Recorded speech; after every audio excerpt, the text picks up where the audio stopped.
बात करेंगे सीनियर तज्ज़ेकार आमिर इलियास राना साहब हमारे साथ मौजूद है। आमिर साहब बहुत शुक्रिया आपके वक्त का। आमिर साहब, इस ट्वीट को हुए तकरीबन कोई 5 से 6 रोज तो हो ही चुके हैं। ये बताइएगा कि ये ट्वीट किस हद तक पाकिस्तान तहरीक इंसाफ के गले पड़ सकती है, क्योंकि पहले ही उनके लिए हालात को इतने साजगार नहीं है इस वक्त। देखें, वो गले पड़े या ना पड़े, वो इस बात से बिल्कुल लाताल्लुक है और परवाह भी नहीं है उन्हें इस बात। उनका मतवा नजर ये है कि मिलिट्री एस्टेब्लिशमेंट सिर्फ उनसे बात करे और वो उनसे बात करें और उन्हें पुरानी पहले वाली मोहब्बत मिल जाए। खेलन को चांद मांग रहे हैं और जो मिलिट्री ने बाकायदा 9 मई से पहले प्रेस कॉन्फ्रेंस करके DGISPR ने कहा था कि आप माफी मांगें, जुर्म कबूल करें और सियासतदानों से जाके हुकूमत से बातचीत कर लें। वो खान साहब को कबूल नहीं है। तो 9 मई के बाद ये दूसरा 9 मई वो कर चुके हैं और उनके ख्याल में वो प्रेशर में ले आएंगे मिलिट्री को। तो फिर हमें और आपको तो देखना है, क्योंकि जाहिर है कि मुल्क की सालमियत के मामलात पे PTI जिस तरह ट्रोलिंग पे लग गई है कि ये आया, इसके ऊपर एक दिन उनके बैरिस्टर को ख्याल आया कि वजाहत कर दी जाए, अगले दिन रऊफ हसन साहब ने फिर कहा कि हमने तो ये बात की थी कि आगा मोहम्मद याहिया सिर्फ जिम्मेदार हैं शान मशरिकी पाकिस्तान के, और आज भी एक शख्स उसी तरह काम कर रहा है। तो उन्होंने आर्मी चीफ को उससे मुमासलत दे दी। फिर PTI डिफेंड करने लग गई कि नहीं, उनके ट्वीट ठीक है। तो वो तंग आमद बजंग आमद का तासुर दे के स्टेट पे हमले की तैयारी कर चुकी है। और वो जो कह रहे हैं कि हम कॉल करेंगे, मुराद सईद साहब का भी एक ट्वीट आया है कि बिल्कुल आप तैयारी पकड़ें, हमने कॉल देनी है। तो वो उनका ख्याल है कि बजट के साथ वो तैयारी करेंगे, इसीलिए पहले इस्लामाबाद में जलसा कर रहे थे, अब वो सवात में ले गए हैं उसे मुराद सईद साहब के इलाके में कि अपनी मर्जी के इलाके में हम अपनी शो ऑफ स्ट्रेंथ करें। हालांकि इस्लामाबाद में जब PTI का दावा यह है कि उन्हें जहां मर्जी भेज दें, हम लोग भी ले आएंगे, जलसे भी कर लेंगे। तो ये गर्मी का तासुर भी है और थोड़ा लोगों का रिस्पांस, चूंकि मुसलसल कॉलें दी हैं जेल भरो तहरीक से लेके अब तक, सिवाय 8 फरवरी को के वोटर आया जो खामोश वोटर होता है, हमेशा से आता है, जिससे वो मोहब्बत करता है, जिस पार्टी से भी वो वोट जाके डालते हैं। इसी तरह जब नवाज शरीफ पे पाबंदियां लगी थी, जेल डाला था, सब कुछ किया था, तो उनका वोटर भी इसी तरह 2018 में बाहर आया था और उसने किया, और उसके बाद उनके वोटर की भी किसी ने परवाह नहीं की। लेकिन नवाज शरीफ साहब को तो अभी तक गिला है ना कि उनका वोटर उस तरीके से बाहर नहीं निकला जैसे कि खान साहब का वोटर निकला उनके लिए। आपको मैं बता रहा हूँ, नवाज शरीफ आज नहीं बात कर रहे, उनके वोटर ने बाहर आया, निकाला, और उनकी पार्टी को जिस तरह अब कह रहे हैं PTI वाले, उसी तरह ना उनको पंजाब में हुकूमत बनाने दी गई, ना ही राब्ते करने दिए गए। तो जब तक आप समझते हैं कि आज आपका वोट है, तो फिर जो आप कह रहे हैं कि जिस तरीके से उन्हें भी हुकूमत नहीं बनाने दी गई, आमिर साहब थोड़ा सा सबर ही है। मैं सवाल कर रही हूँ आपसे, पूरा टाइम दिया जाएगा आपको बात करने के लिए। आपको पिछले नहीं, आप मुझे पूरी बात करने दें ताकि क्लियर हो जाए चीज। चलें करें। वो ये है कि जब आपने 2018 को नहीं माना तो आप 24 को नहीं मनवा सकते। आप गलती माने, आपकी ये 24 वाली बातें लोग सुनने लग जाएंगे। अच्छा, अब मुझे ये बताएं कि ये जो आजकल एक चल रहा है कि कोई ना कोई तो है जो बानी PTI की जेल से सहूलतकारी कर रहा है, इसमें कितनी कोई सदाकत है और किस हद तक सहूलतकारी हो रही है? क्योंकि कभी वो इंटरव्यूज भी दे रहे हैं, कभी हम ये देख रहे हैं कि उनके जो इंटरव्यूज हैं वो इंटरनेशनल जो न्यूज़पेपर्स हैं, मैगजीन्स हैं, वहाँ पर नशर भी हो रहे हैं। ये गिला इस वक्त पाकिस्तान मुस्लिम लीग नून को है, जबकि वो खुद इस वक्त हुकूमत में है। ना मैं शहबाज शरीफ की काली भेड़ों पे जाऊंगा, ना मैं अतर मिनल्ला के काले भूंड पे जाऊंगा। बस इसी में जवाब है आपका सारे का सारा। ये लोगों को थोड़ा समझाए ना, बीच में ना रोकें। अगर आप सवाल उलझा के करेंगी तो जवाब भी उसी तरह दिया जाएगा। सीधा सीधा सवाल है मेरा, आपने भी सीधा सीधा जवाब देने, मैंने भी दे दिया। सहूलतकारी एक ही तरफ से हो रही है और वो हो रही है मुसलसल। बिल्कुल। अच्छा, ठीक है। अच्छा, इससे पहले भी आप जब बात कर रहे थे ना कि भी 2018 में भी डेफिनेटली पाकिस्तान मुस्लिम लीग नून का वोटर निकला होगा, ठीक है, आपके अपने रिसोर्सेज आपने देखा होगा कि किस तरीके से उनको वोट पड़ा, लेकिन उनको हुकूमत नहीं बनाने दी गई। मेरी बात सुने, आपका जवाब मैंने सुना, मेरा सवाल सुने, आपका जवाब मैंने सुना, मेरा सवाल सुने। वहां पर भी सवाल नहीं होगा, मफरूजे पे सवाल नहीं है, मफरूजे पे नहीं है। मेरी बात मुकम्मल नहीं मुझे करने दे रहे। निकला होगा, मेरे चले निकला, चले निकला, आपके निकला, उनको हुकूमत नहीं बनाने दी गई, तो फिर तो ठीक नहीं है कि हम उधर रहमान कमीशन रिपोर्ट पढ़ ली जाए। उस वक्त भी किसी ने निकलने से रोका था, ठीक है ना, रिजल्ट के नताइज को तरीके से। इस बार भी इमरान खान को 4.5 साल इमरान खान को किसने रोका था?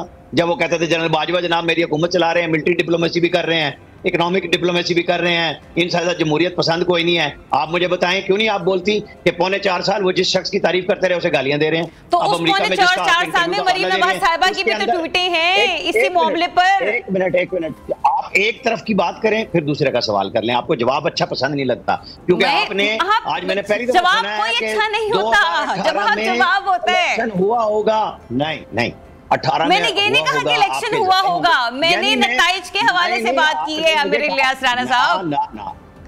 लगता है आपने अभी नाश्ता नहीं किया, आप थोड़े से क्रैंकी होके बैठे हुए हैं। चाय शाय पिए तो पानी ठंडा पिए, मौसम बड़ी गर्म है। मुझे बिल्कुल ना झूठ बोलने की जरूरत है ना मैं किसी की साइड लेता हूँ। मैंने तो ये कहा ही नहीं कि आप झूठ बोल रहे हैं, आप तो अपने ऊपर खुद इल्जाम तराशी कर रहे हैं। सवाल आप गलत कर रही हैं। आप मुझे सवाल करने नहीं दे रहे और आप फिर मुझे कह रहे हैं कि मैं सवाल गलत कर रही हूँ। This is very wrong, this is very wrong, this is very wrong Aamir Ilyas Rana साहब। अच्छा फिर मुझे ठीक है हो गया, अब मुझे आगे बढ़ने की मोहलत दें क्योंकि व्यूअर्स भी सुन रहे हैं, वो हमारी लड़ाई से ज्यादा तज्जिए में आपके इंटरेस्ट रखते हैं। मुझे ये बताइएगा, मुझे तो आपसे कोई बात करने का भी शौक नहीं है कि मैं लड़ाई करूं, उल्टा कोई मसला नहीं है मुझे। ये अगर आप मुझसे फिर बात नहीं करना चाह रहे तो फिर सवाल का जवाब देना पसंद करेंगे नहीं, मैं आपसे सवाल करूं या ना करूं, मुझे ये बता दीजिए। लेकिन आप मुझे ये बताएं कि अगर आप कहें कि 2018 को वोटर निकला होगा, आपके जराए होंगे, ये सवाल क्या है? मुझे इसका जवाब दे। मैं तो ये सवाल था ही नहीं, आपने मेरी बात को, आपने मेरे सवाल को स्टैब्लिश होने नहीं दिया। आप बार बार मुझे बीच में टोक रहे थे और आप मैं कह रही थी मुझे सवाल पहले कंप्लीट कर लेने दें आमिर इलियास राणा साहब। आपने मेरा सवाल नहीं मुकम्मल होने दिया। अब मेरा सवाल गौर से सुनिए और फिर जवाब दीजिए उन लोगों को जो कि आपको सुनने के लिए मुझे पता है जितना आपने सवाल करना करें। आमिर इलियास राणा साहब देखें, आप मेजबान की इज्जत करें, मेजबान मेहमान की इज्जत करेगा, बात तो फिर इसी तरीके से हो सकती है। मैं सवाल कर रही हूं, आप जवाब दीजिए अगर आपको मुनासिब लगते हैं। मुझे ये बता दीजिए कि बानी पीटीआई दोबारा से फौज को टारगेट करने लगे हैं। आपको लग रहा है कि इस तरह मामलात को मजीद हवा मिलेगी? क्योंकि वाज़ेह तौर पर उन्होंने कैटेगोरिकली ये भी कह दिया है कि जो लीडरान पीटीआई के और सियासी बयानी से पीछे हटेंगे वो पीटीआई छोड़ सकते हैं। देखें, अगर मैं आपकी मर्जी का जवाब नहीं देता और आप अपनी मर्जी का जवाब दीजिए आमिर इलियास राणा साहब, आप अपनी मर्जी का जवाब दीजिए। आपको फिर शौक हो गया, मैं बात पूरी नहीं कर सका, आपने फिर बीच में लुकमा नहीं। आप मुझे टारगेट क्यों करके बात कर रहे हैं? आप मुझे टारगेट करके क्यों बात कर रहे हैं? आप अपना जवाब मुकम्मल करें। मैं जवाब दे रहा हूं अगर आप सुनना चाहती हैं, क्योंकि हाँ, लेकिन ये कहे बगैर कि मेरी मर्जी का जवाब, आप अपनी मर्जी का जवाब दें। आप यही चाहते, आप अपनी मर्जी का जवाब चाहती हैं, इसलिए बीच में चलें दें, मेरी मर्जी का जवाब दें आज आप। मैं अपनी मर्जी का जवाब सुनना चाहती हूँ, मेरी मर्जी का जवाब दें आप। नहीं, वो तो आप खुद दे सकते, मुझे कोई मसला नहीं। आपने भी, आपका दिल कर रहा है देने को। नहीं, ये सवाल चूंकि आप तैयार करके आई हैं, अपने फ्रेम ऑफ माइंड में है, मुझे कोई मसला नहीं है। आपका दिल है, आपका टीवी, आप तकरीर कर लें उसको। मेरा टीवी क्यों? इदारे का टीवी है, आपका टीवी है, आप तज्जियाकार हैं, मैं तो एक अदना सी मेजबान हूं, दैट्स इट। फिर हौसला करें जवाब सुनने का। आप सवाल कीजिए। तो रही हूं आमिर इलियास राणा साहब, जवाब दें, आप जवाब नहीं दे रहे। क्या सवाल है आपका? प्लीज आमिर इलियास राणा साहब जवाब दें। जी सवाल कीजिए ना, मैं जवाब दूंगा। मैंने अभी तो सवाल आपसे किया है कि जिस तरीके से उन्होंने कैटेगोरिकली ये कहा है कि अगर किसी को पीटीआई के बयानिए को कुछ सपोर्ट नहीं कर सकता उनका लीडर, तो वो सियासत छोड़ सकता है, वो इन शॉर्ट वो पीटीआई छोड़ सकता है। तो फिर आपको लग रहा है कि जिस तरीके से वो भी अपने ही बयान पर, अपने मौकिफ पर डटे हुए हैं, फिर से एक 9 मई की प्लानिंग की जा रही है?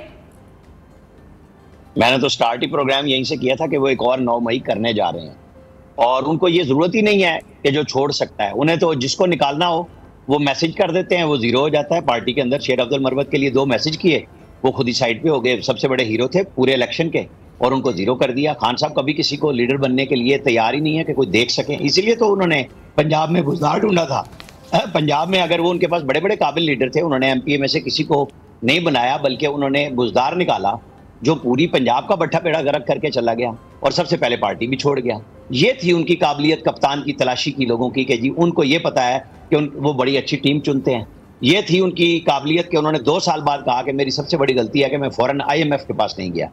ये खान साहब ने हुकूमत की और वही अपोजिशन कर रहे हैं कि वो ना पार्टी के अंदर किसी को संभल सकते हैं कि जी कोई खड़ा उसके बात कर सके उनके लिए। तो वो उनके लिए मसला नहीं है कि वो कोई खौफजदा है किसी के साथ कि वो पार्टी में छोड़ जाए, वो निकाल देते हैं, जीरो कर देते हैं उसे।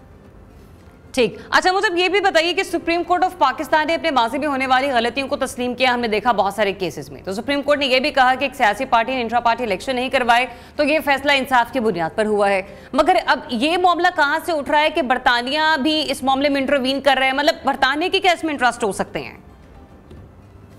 आपको पता है कि बरतानिया का जो जवाब उन्होंने दिया कि इसराइल की क्रिएशन में क्या काम था, हमारे कश्मीर को बरतानिया ने क्या किया था इंडिया के हवाले करके, एक मुस्तकिल फसाद दे के गया था। आप इतनी इनोसेंट हैं कि बरतानिया किस लिए ये काम करता है?